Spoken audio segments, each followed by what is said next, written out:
The 2026 FIFA World Cup meal at McDonald's is underway with one of 9 legendary cups in the lineup. Christian Pulisic, David Beckham, Lamine Yamal, Ronaldinho, Thierry Henry, Son Heung-min, Alphonso Davies, Santi Jimenez. And between the posts, it's Grimace. Get one of 9 collectible cups with a FIFA World Cup meal. At participating McDonald's for a limited time while supplies last. All rights reserved. 2026 McDonald's at FIFA World Cup 2026. This episode is brought to you by Prime. What if you had one more chance with the one that got away? Sam, you came home. Based on the best-selling novel from Carly Fortune. Every Year After follows childhood friends Sam and Percy as they reunite in the dreamy, nostalgic lakeside town of Barry's Bay. Love can be hard to find. So if you're lucky enough to find that person, never let go. A second chance at first love. Every Year After, now streaming only on Prime. Where is Daredevil? I'm right here. Don't miss the return of Marvel Television's Daredevil Born Again. So what's next? I feel liberated. We're gonna take this city back. Over-medicated. In an all-new season, now streaming only on Disney+. They're hunting us. It's time we started hunting them. I can work with that. This should be tons of fun. Marvel Television's Daredevil Born Again, now streaming only on Disney+. Hey, this is Devin Allman. You're listening to Jay Scott on The Hook Rocks. Turn it up.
Welcome back. It's Jay Scott, and this is The Hook Rocks, the ultimate rock community podcast. Thanks for tuning in once again. We are part of the Pantheon Podcast Network.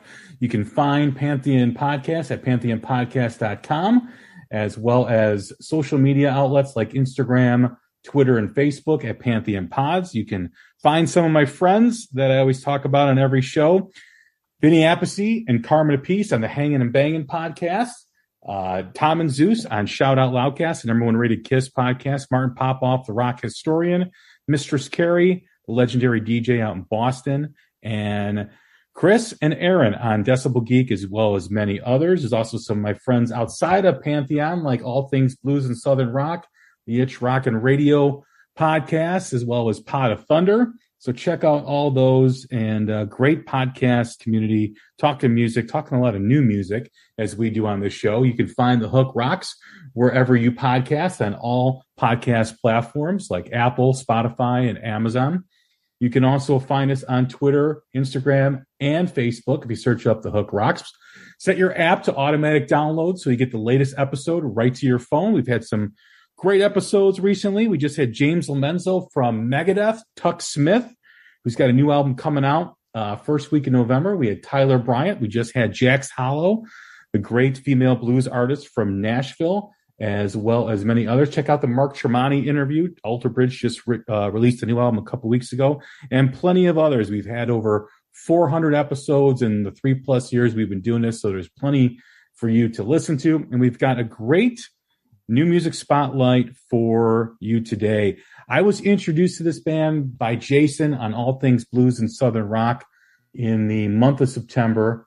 He recommended I listen to this album. He knows how much I love the blues. Heck, I grew up in Chicago, so I was hearing blues in the womb, basically. And blew me away. It's got a great blues feel, some rock and roll, some R&B, some soul. It's primarily blues, but it's got a little bit of everything. And the band is GA-20, and the guitarist is Matt Stubbs, and he is our guest today. What's happening, Matt? How are you?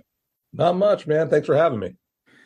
Man, thanks for being here. I can't say enough about the album. It just blew me away upon the first listen, and it's been in my rotation now for the last few weeks and just can't get enough of it. Well, thank you. I appreciate that. Well, we always ask the same first question every time we have a first-time guest on the podcast, and that's really what we're all about. And just like every rock song has a hook that pulls you in, every rock fan has a moment, whether it's a song, a band, an album, or performance that hooked you on rock and roll. What was it for you? I think it was probably when I was a kid, right before I started playing guitar. I started getting into rock and roll music. My father plays music, he's a guitarist. But as a kid, watching MTV and listening to the radio, I think it was Lenny Kravitz, Are You Gonna Go My Way? That was a big tune. That was really where I became a Lenny Kravitz fan too. I mean, he had that stuff before that was really kind of cool. But that really drew me in with the video and everything. Yeah, I mean, it was just complete awesome rock and rollness. I mean, that was before I even knew who Jimi Hendrix was. And then my father, very quickly, when he heard me listen to that, and I had the cassette tape, he was like, well, if you like this, you're going to like Jimi Hendrix. And then obviously the next day I went and got some Jimi Hendrix music, and it wasn't long before that I found blues, like traditional blues music. What was your introduction to blues? My father had a band or rehearse every week at the house. He would have gigs on weekends, and he played a mix of blues and early rock and roll, like Bo Diddley, Chuck Berry, Little Richard. And he grew up, his uncle, when he was growing up, was a bass player and would bring him to see all like Muddy Waters, B.B. King, Buddy Guy live. He would sneak him in a club. So, lucky that I have my father to thank for that. Who was the first blues artist that you were really attracted to? Well, I mean, I guess you could say Jimi Hendrix, even though that's more rock and roll, but obviously he was influenced heavily from blues. And then from there, I guess if I think back, it was probably from Jimmy, and then it was Stevie Ray Vaughan when I was a kid, but then Albert King, Lonnie Mack, Albert King, B.B. King, Freddie King, the Kings, basically, like most people that play guitar and get into blues. Those are the first people that you start listening to. I, like I mentioned, grew up, outside of Chicago, and, blues was everywhere in the 70s and in the early 80s. I mean, I remember, heading down to Maxwell Street, which is that scene in Blues Brothers when John Lee Hooker's playing. That's Maxwell Street. They have Soul Food and all the tapes and everything, for those that don't know that. But I just remember hearing the blues and then seeing the Blues Brothers movie, which had a huge impact. Of course, it was filmed in Chicago, but just all those artists that were a part of that, whether it was, Matt Guitar Murphy, Donald Duck Dunn, and then you had, of course, Ray Charles and a lot of others. They mentioned a lot of different artists too, like Magic Sam is mentioned in that restaurant scene. So, yeah. And then, of course, the John Lee Hooker scene, which was a big scene in that movie. It just seemed to kind of grow with me as I went into my journey in rock music. And of course, the blues was always there. And of course, the presence of Buddy Guy in Chicago. And, I mean, it's just a great genre of music. Yeah. I mean, it's my favorite type of music since I was 14 years old, man. I love it. It's so unique because a lot of the artists do the similar songs, right? I mean, you can hear 10 different versions of Sweet Home Chicago, but it's the difference in how they approach the song and how they present the song, which makes, I think, blues so unique in that, because blues is really kind of based on poverty and based in pain. That's really kind of where, the genesis of the genre started, from Robert Johnson all the way up through Elmore James into guys like, Buddy Guy and Otis Rush and all those great players. And they all have unique perspective and they have a unique way of playing. That pain comes through their playing, right? That emotion comes through their playing. So when someone says, "Oh, all blues sounds the same," you just know they haven't really listened to it. Yeah, I mean, I think it's like any music.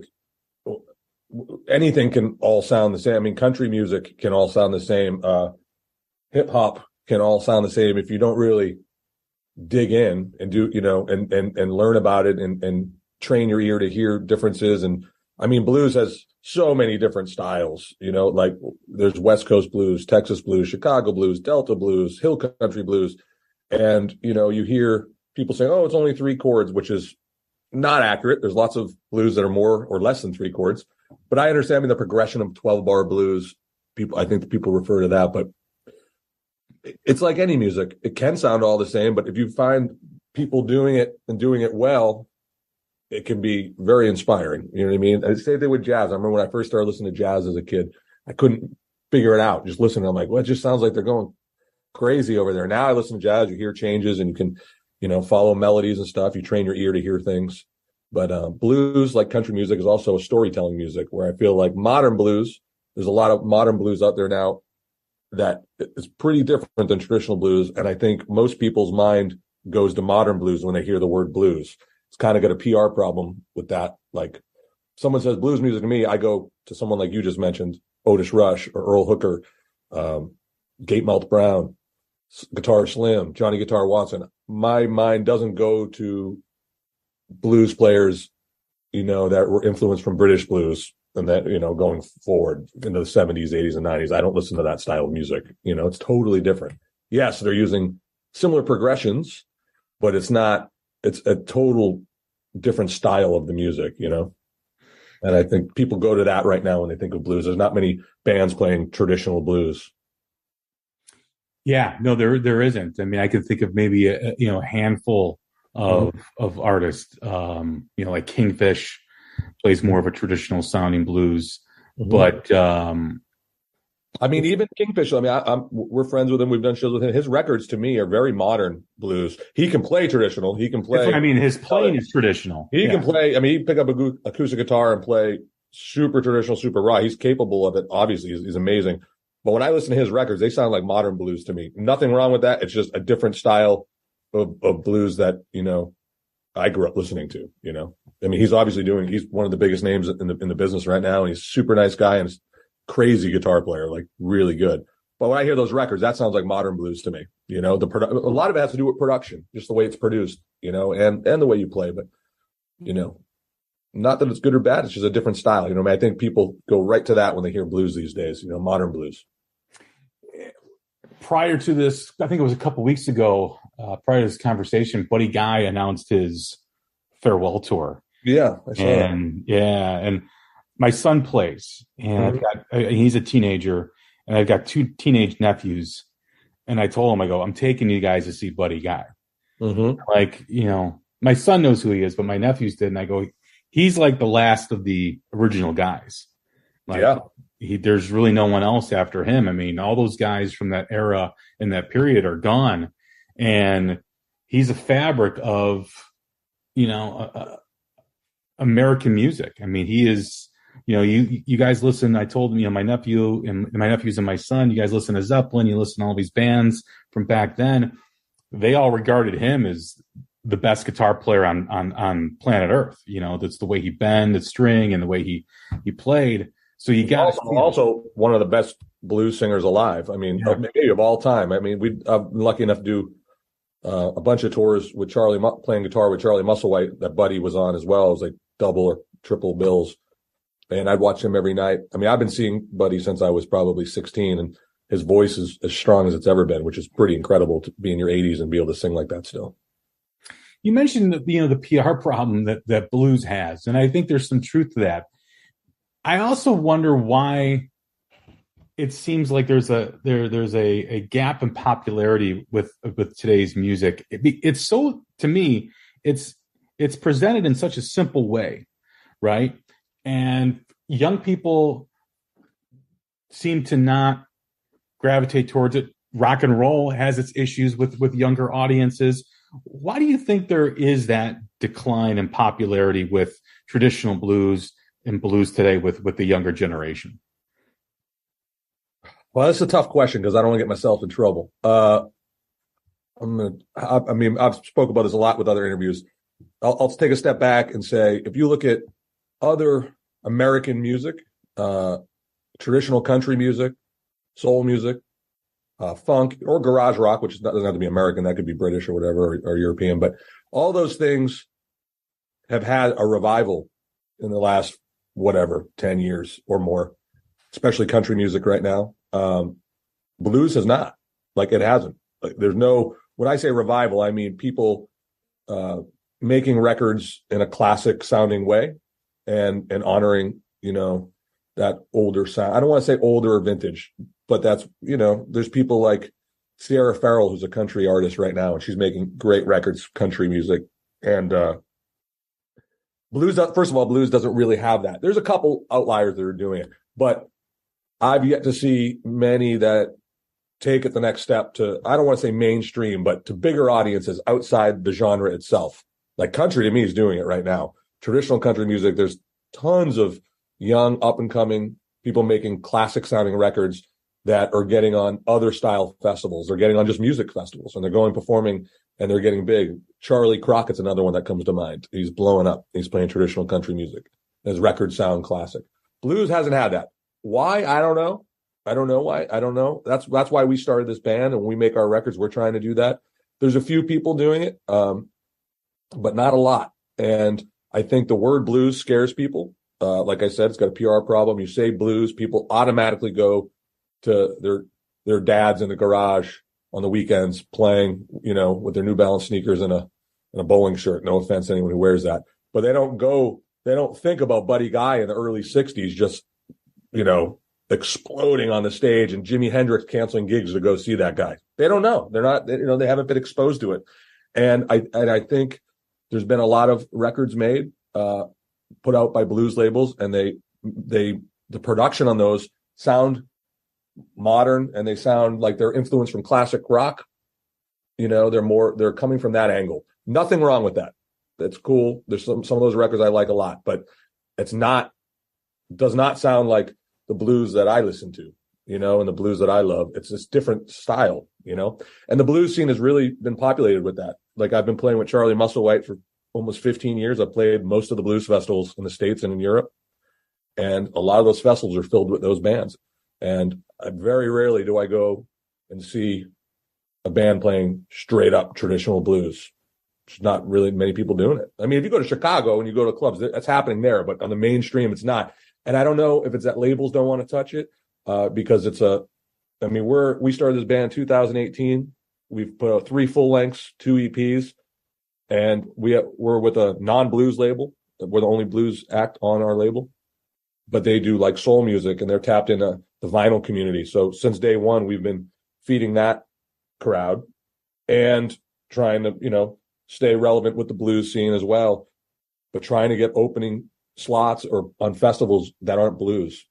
And when we play, people come up to us every time and will say, "What kind of music was that? What is that?" And we're like, "It's blues." And they don't even know it's blues. They're like, "No, that's rock and roll." I'm like, I'll take it. I like rock and roll, but it's not rock and roll. I mean, if you listen to like a Hound Dog Taylor record, that's where we're coming from. Or like I said, Earl Hooker or Buddy Guy.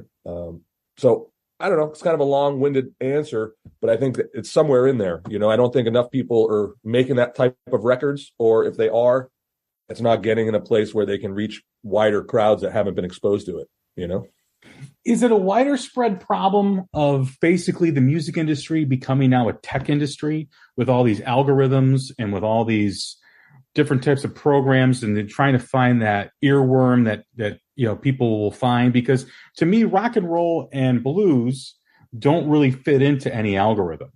And I don't think the fans of those genres really want to be part of any algorithm that, forces music down your throat that sounds similar to what you're listening on a streaming service, that really, hinders new bands and new music in different genres of really coming to the forefront again. I don't know. I don't know. I mean, they're not young bands, but like a band like the Black Keys, who are obviously influenced from rock and roll and blues. I mean, they're still selling out giant, arenas, and I hear them on the TV all the time, and their algorithms are on streaming. I don't know. I'm not tech guy. You know, I know a little bit enough just to be able to put out records and work with our label and how to do things like ads and stuff like that with algorithms. But I don't know. I mean, yeah, rock and roll is not what it was in the 70s or 60s, but I don't know. I think you have to embrace it a little bit. You know, you can't. I know some of my friends in the blues world that are doing traditional stuff. I know a couple of younger guys, and they refuse to put anything on Spotify or streaming, which is cool. That's their choice. I understand, because I think it should pay more. But if you don't put your stuff on there and you're not really touring, who are you reaching? You know what I mean? Like, who are you going to reach? I don't know. We've gotten lots of fans when we're on the road from getting on playlists and Spotify. Yeah, that's not paying. But if I sell the ticket and they show up to the show, I'll have a nice merch display, and I'll do my best to move merch that way, you know. And the same thing with not streaming, but like satellite radio, that pays much better than streaming to the artists. But we got a lot of people coming to the merch table at the end of the show saying, "Hey, we heard about you on XM, you know, this song or that song." So I don't know. I think you got to, if you want to do it, want to make a living at it, you got to figure out how it's going to work for you. I mean, everybody has a different game plan, I guess. Putting the band together, you know, and leading up to this album, you know, you mentioned traditional blues. Was it a conscious effort to really focus on music that spoke to that traditional blues? Did it just happen organically based on the influences you guys all have? Where did the music, the style of music come from with the band? No, we started the band to be a traditional Chicago blues style band. In 2018, my boss, Charlie Musselwhite, made another record with Ben Harper and his band. So he was going out for a full year with Ben. And it was the first time in many years that, I mean, that's my job. That was my job. So he let his band know that we're going to be off for a year. So I was in Boston and had to figure out what I was going to do for the year. I have an instrumental project, but it wasn't a band that could work 3 to 5 nights a week and pay the bills. It was, you know, he played once or twice a month or once a week at the most. And Pat, the singer, another guitarist, we were friends, and he was really getting into traditional blues a few years leading up. And that's how I knew him. He'd be coming to a lot of my shows and working on it. So I just put the idea out there, hey, why don't we start a band and just work locally and play this music? No one's doing it around here. And I really like it. You know what I mean? It's music I really love. And I play with Charlie, but I'm a sideman in that gig. So it was like, well, why don't I start a band and we can do exactly what we want? So that's how it started. It was very deliberate to do a traditional blues band. I mean, by this, we're on the 3rd record now, Crackdown. We've opened up the doors a little bit, like allowed it not to be so much one, you know, blown out late 50s, early 60s Chicago blues. We have some other influences that we allow in there that are a little bit more on the fringe of traditional blues, you know, and I think we're developing at this point our own sound. But I would still say we're a blues band, you know. You know, when you think of the creative process, you guys have been around since 2018. Like all of us, you know, we all went through a pandemic, and blues is very much about what's happening around, you know, around you and emotions that you're feeling.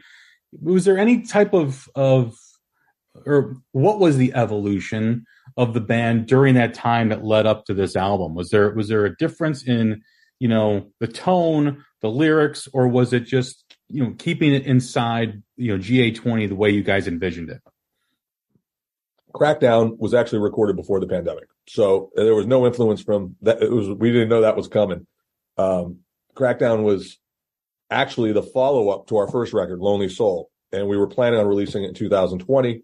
Everything happened, and after talking with the record label, we decided let's hold off until things open up so we can tour and really promote this record, because it's all original material for the most part. I think this is one cover on there. And during the pandemic, what ended up happening, once we hit about July, so we're months into it at that point, I got an email from the president and owner of Alligator Records, Bruce, and he had seen the band. He passed on our first record and then came out and saw us and then liked us live, and then hit me up during the pandemic and said, hey, Alligator would like to work with you and put out a record, which was, you know, very flattering, because they're they're one of the longest independent blues labels in the States. But we were at Coal Mine Records already. And I guess he didn't realize that. So I had to tell him couldn't do it. And then after I sent that email off, I thought about it. I'm like, well, we always get compared to Hound Dog Taylor. And for people who don't know who he is a great Chicago blues musician who couldn't get a record deal in the early 70s. And Bruce loved him. I think he was managing him at first. And Bruce could not get him a record deal. So he started Alligator Records to put out the first Hound Dog record. That came out, I believe, in 71. So that was going to be 2021 was going to be the 50th anniversary of Hound Dog's first record in Alligator Records. And Bruce really wanted to work with us. He was focused on trying to get some younger bands on the label. So I cooked up the idea of getting Alligator Records and Coal Mine Records to put it out together. Now, Alligator's never done that before. Coal Mine's done some stuff like that. So it was a little bit work. We had lots of meetings and had to figure out how it was going to work for everybody. And we decided we wanted to do a tribute to Hound Dog Taylor. And Hound Dog also was the same instrumentation as us, 2 guitars, drums, no bass. So like I said, we were always kind of getting in the blues world compared to that band, even though we didn't do much of his stuff until we decided to make this record. So the pandemic ended up being that. I built a studio and we recorded and released our tribute to Hound Dog Taylor, which ended up being our second release. That came up before Crackdown. So I don't know if that it's a little different, I think, answer than you thought, because we didn't write any of those songs. Those are all Hound Dog songs. Well, when you think of Crackdown and how it was recorded prior to the pandemic, how do you guys stay connected with that music, waiting for it to be released a long time before it's released? And now it comes out, it's the number one, blues album on Billboard, which is phenomenal. But, staying connected with music that was recorded, we're going on 3 years now. How difficult and a challenge is that? I didn't find it difficult at all. First of all, kind of going back what I said before, I'm trying to write classic or timeless music. So I would hope the way we recorded it and what we wrote would hold up 2 years later, and I think they're good songs. They're fun to play. When we play them live, there's no song like, oh, we shouldn't do that one. That doesn't hold up. They all seem to get over. So yeah, I don't know. Maybe the other guys felt like it was stale or not for me. I mean, they felt even more fresh, because I've been waiting to do them. Well, you're still also creating music too. That's the thing. Right. Like, musicians, they make their music, they make their record, they do a tour and then they're on to the next. That you guys were kind of in a holding pattern for a couple of years, but you're still creating as well. But you still have an album that's not released. So it's kind of a weird place to be when you think about it. Like, you have this stuff that no one's heard yet that you're excited about, right? But you're also excited about the stuff that you're still creating. That was very weird. I mean, it was a weird time for everybody, but especially, I've been on the road touring for, 18, 19 years with different bands. So I've never stayed in one place for 2 years, never mind a month. I'm always flying in or out or in a van. So it was weird. Looking back, we were lucky we were able to be productive. We made the Hound Dog record, and we have 2 other records that are done that will be coming out in the next year and a half. And that was all a result of being locked at home. Looking back, I probably could have been even more productive, but yeah, I'm just happy to be back out there and touring, So you come out the other side of this pandemic, you released the album last month, and it hits number 1 on Billboard, as I mentioned. What was that feeling like for you guys? It was awesome. We've been lucky. That's the 3rd one in a row that hit number 1 on Billboard. So like the Hound Dog one hit number 1. And then at the very beginning of the pandemic, we put out a live EP that hit number 1. So it was 3 in a row. You never expect it. So when it happens, for people who don't know what Billboard is a result of sales and streams. So like when it comes out, if you hit number 1, it means the sales were the highest, which was pretty cool. As far as, this album and the success that it's having, have a lot more doors opened up for you guys too, a lot more opportunities. Yeah. When you're in it, it feels like it's moving a lot slower. Like if I step back and be like, we started the band in 2018, we're in 2022, and I look where we're at, I wouldn't have thought we'd be here. But when you're in it and doing it every day, like I handle a lot of the business stuff, and I'm also in the band touring all the time, you always feel like, oh man, this is taking a while. You know what I mean? Like I feel like we should be even further. How we get further? How do we get bigger shows? How do we get bigger support, blah, blah, blah. But it's just because you're in it, and it feels like every step up, there's a lot of work to get that step. It's not just, we're definitely not a band where it's just falling in our lap. You know, the thing that probably came the easiest was our record deal with Coal Mine. I sent the record, they liked it, we had a talk, and we were with them. Everything else has been definitely lots of hours to get everything moving forward. A lot of artists, a lot of new artists are always, I think, kind of struggle with that too. They want the success. They're in that grind. They're doing the grind, and they want that success right away. And I can understand why. They're proud of their music. You're proud of your music. You want people to hear it. But is there also a sense too, like, as you mentioned, like, when you're in it, when you're in that bubble, it's moving slowly, but when you reflect on it, it actually moved pretty quickly. Does that help you temper, and set your expectations as, hey, we're moving forward the right way, we're doing the right things, everything's going the right directions, and it'll happen when it's happening. Yeah. Don't get me wrong. When I say it's moving slowly, it's just because I'm an impatient person, and it's basically like my whole day every day. Like when I wake up, I have it's emails, there's social media stuff, there's stuff with the booking agent, there's stuff with the label, there's lots of interviews. So I'm in it, and so that's why it feels slower. But yes, don't get me wrong. I'm very grateful. I mean, this is my job. I don't have a boss. You know what I mean? We play music for a living. We get to travel the world. I feel very lucky. But yeah, it's one of those things where you want to have security. You know what I mean? You want to have a fan base and sell tickets. Those are important things. You don't always think about that I didn't think about that when I was a kid playing guitar, learning about blues or going to see shows. I just wanted to play guitar. Now it's only like 50% of it. You know what I mean? Or not even. It's like 30% of it playing guitar. It's all the other stuff that makes the stuff go forward. But yeah, I love it. I wouldn't trade it, and I think if you just make music that you really believe in and love, and you can maintain or tread water long enough, like, to keep doing it, I think eventually you'll find, or they'll find, you'll find the people that like what you like, that might be looking for it. Like if I like heavy blues, traditional blues, and I made a band because I don't know many bands doing it, I'm sure there's people out there that will probably connect with it too. But yeah, it takes a lot of work to reach all those people, What's your perspective on that? I mean, you mentioned playing guitar is like 30% of it, or whatever percentage it is, and then you've got all the other stuff, marketing, social media, doing all these things yourself.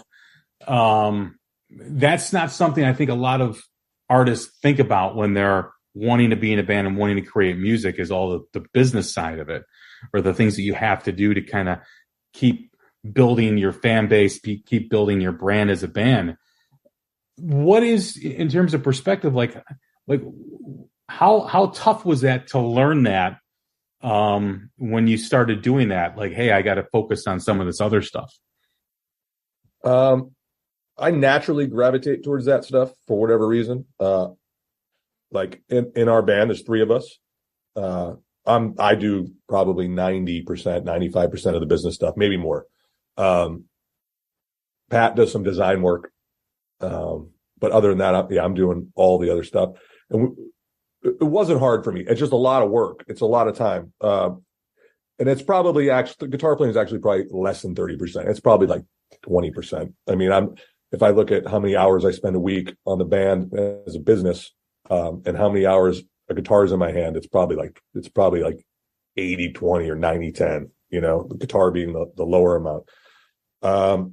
But it's a tough business, and we've had lots of opportunities, people offering to be our manager and stuff. And we haven't found the right fit, to give up that portion of the money for the band. And so far, I don't think I've met a manager that would be better at it than me. I'm totally happy when I find the right one to write that check and they can do it. But, it's a business. So we have a great booking agent, and it took a long time to get one of those. So his name's Michael. He's at Mint Talent. We got him during the pandemic. He's Charlie's booking agent, and he's Mavis Staples' booking agent.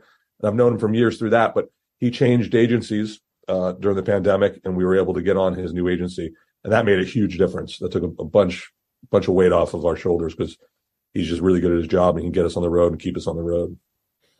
Going back to that conversation, or that part of the conversation, we talk about traditional blues and being the band that you are. When you're recording, to get that authenticity sound, or that authentic sound that you guys want to achieve, and that traditional blues sound, are you guys also bringing in equipment, vintage equipment, whatnot, to help recreate what you're trying to accomplish? Yeah. All our records.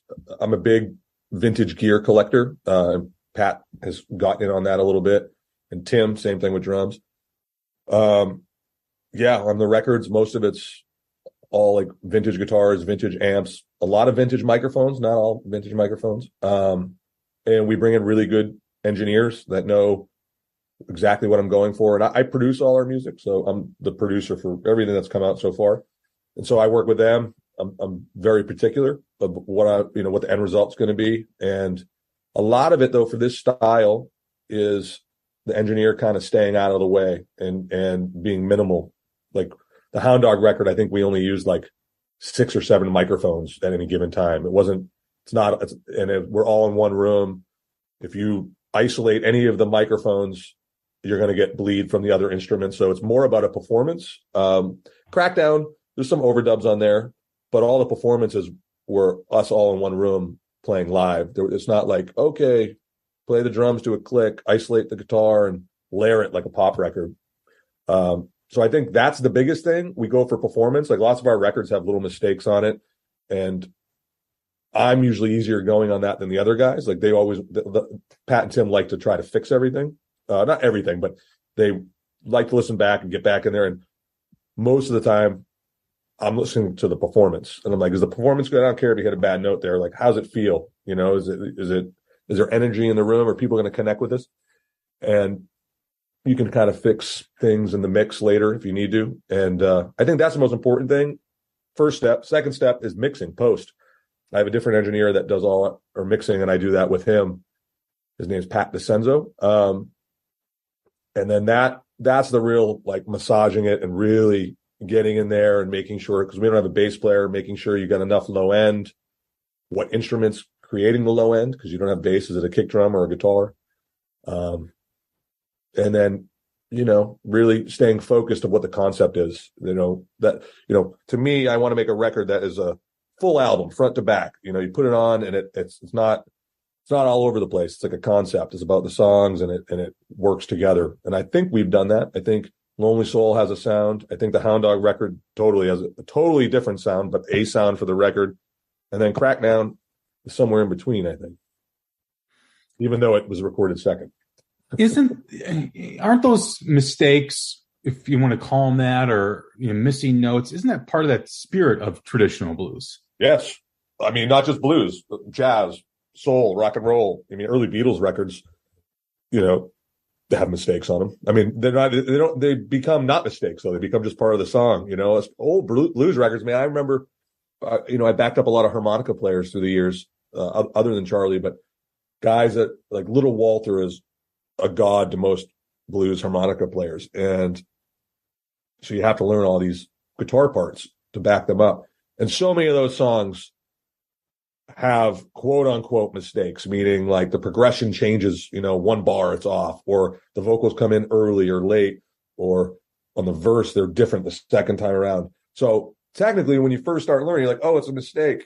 And then you realize, like, well, they're just following the singer. Is it a mistake, or are they just following him, And all these blues harp players, I remember they would make you learn the quote unquote mistakes. Some are obvious. Some are like, oh, they messed up. Probably should just play it correct, and don't.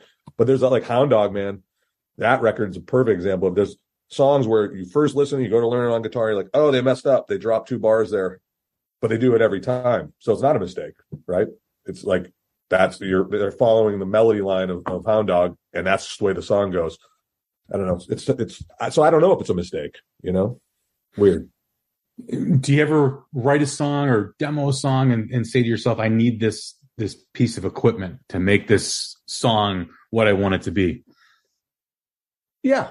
Yeah, sure.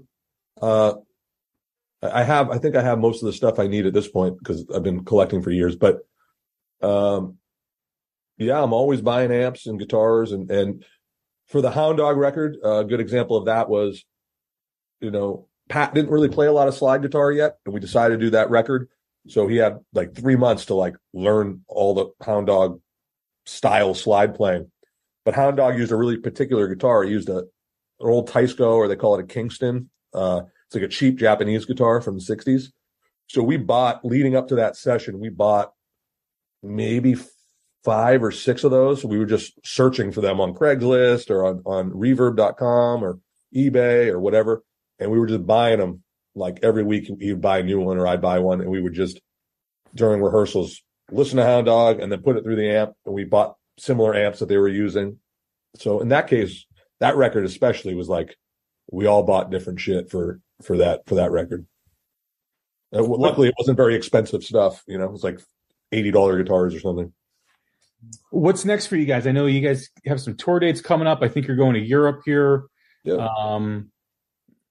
What I know I think there's like 10 remaining dates in the US or something like that. We just finished a 5-week tour, like coast to coast, with 2 of our label mates, the Monophonics and Kendra Morris. And then we had about a week off. And then this weekend we have a couple Northeast shows in Massachusetts and Philadelphia. Then we go to Europe all of November, UK and Europe. And then we come home, take December off for the most. We have 1 gig in Massachusetts. And then in January, it looks like we start back up. I think we're doing a whole Southern tour, and we have a live album coming out probably in March, a full-length live album. Weren't you guys just in Chicago too, like a month or so ago? I think it was like 2 or 3 weeks ago. We were at the Chop Shop on that tour with Monophonics and Kendra. Yeah. Yeah. So after I listened to your record, I'm like, man, I got to go see these guys. And you guys had already played Chicago. I'm like, oh yeah. It was one of the best gigs of the tour, man. Every time we play Chicago, it's great. Last time we were there about a year ago, we were at Martyrs, and that was a good one too. Well, I haven't been there. Yeah, that's a great place. Yeah. Hey, man, it's been a great conversation. Thanks for coming on and doing this lovely album. I appreciate you coming on, man. Like I said, love the album. Big fan of it, and can't wait to catch you here in Chicago at some point. Cool. Thank you, man. Everyone, that's Matt Stubbs from the band GA-20. Get their new album, Crackdown, out early September. It's on all streaming sites. You can also pick up a physical copy, I believe, on their website. So go check out that at GA20band.com. That's GA20band.com. And check out their store. I believe they've got some vinyl in there, too, as well, for you to order.